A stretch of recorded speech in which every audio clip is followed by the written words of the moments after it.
Mazmur pasalnya yang pertama, ayat yang pertama. Berbahagialah orang yang tidak berjalan menurut nasihat orang fasik, yang tidak berdiri di jalan orang berdosa, dan yang tidak duduk dalam kumpulan pencemooh. Bapak, Ibu, dan saudara-saudari sekalian, di pagi hari ini kita akan merenungkan bagian ini tentang Mazmur pasal 1 ayat 1. Disebut orang yang berbahagia, dalam bahasa Inggris disebut blessed. Ya, orang yang berbahagia, orang yang diberkati, dikatakan seperti orang yang tidak berjalan menurut nasihat orang fasik, tidak berdiri di jalan orang berdosa, dan yang tidak duduk dalam kumpulan pencemooh. Apakah yang dimaksud dengan orang fasik? Ya, orang yang tidak berjalan menurut nasihat orang fasik itu, pengertian orang fasik adalah orang yang memang secara moralnya memang udah salah, gitu. Atau juga ada pengertian lain bahwa orang fasik itu juga disebut dengan orang jahat.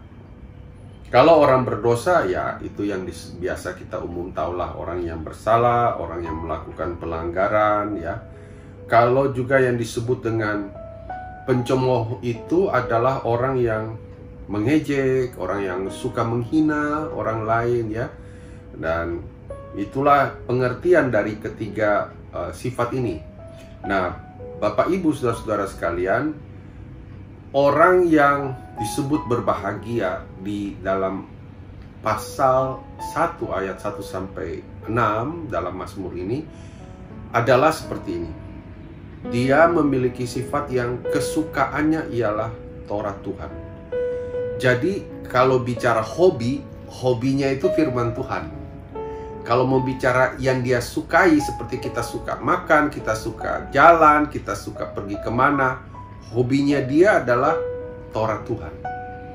Jadi kalau dibuat rating, ya itu nomor 1 di dalam kehidupan dia, untuk dia menjadikan Taurat Tuhan atau menjadikan firman Tuhan itu yang terutama dari segala yang utama, yang segala-galanya dari semua yang ada.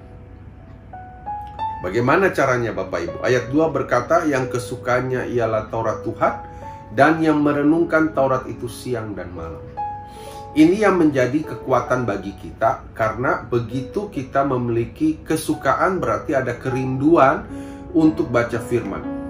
Perhatikan baik Bapak Ibu, saudara-saudara sekalian, bahwa ketika kita membaca firman, itu seperti kata-kata yang mematikan, huruf yang mematikan, tapi rohnya menghidupkan, karena semuanya diilhamkan oleh Tuhan. Itu yang menjadi kesukaan kita. Firman masuk ke dalam hati kita yang paling dalam, terus dia yang akan berproses, menguasai pikiran kita, makanya dikatakan merenungkannya siang dan malam. Dan ini perlu latihan, perlu kesadaran sendiri untuk mau terus mengeksplor, terus menggali. Manfaatnya apa Bapak Ibu? Perhatikan di ayat 1, saya kembalikan lagi, bahwa orang yang hidupnya dengan firman, orang yang menjadikan itu firman menjadi menyatu, ya, karena dia merenungkan siang dan malam. Ia tidak berjalan menurut nasihat orang fasik. Berarti di dunia ini ada banyak macam nasihat-nasihat dengan versi yang berbeda-beda. Ia tidak jalan di jalan orang berdosa, jadi dia nggak ngikut, gitu. Dan dia tidak duduk dalam kumpulan pencemooh. Oleh sebab itu, Bapak Ibu, saudara-saudara sekalian, melalui inspirasi ini, mari kita perdalam terus hati kita dan kerinduan kita dengan firman Tuhan. Sehingga dengan firman ini yang akan menjadi kekuatan bagi kita untuk bisa berjalan, ya. Bukan berarti tidak boleh bergaul Bapak Ibu dengan orang-orang yang saya sebutkan di pasal yang pertama itu.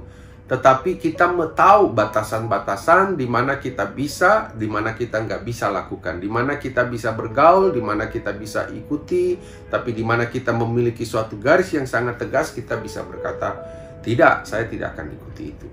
Kiranya ini akan memberikan inspirasi bagi kita untuk menjalani hari-hari ke depan bersama dengan Yesus.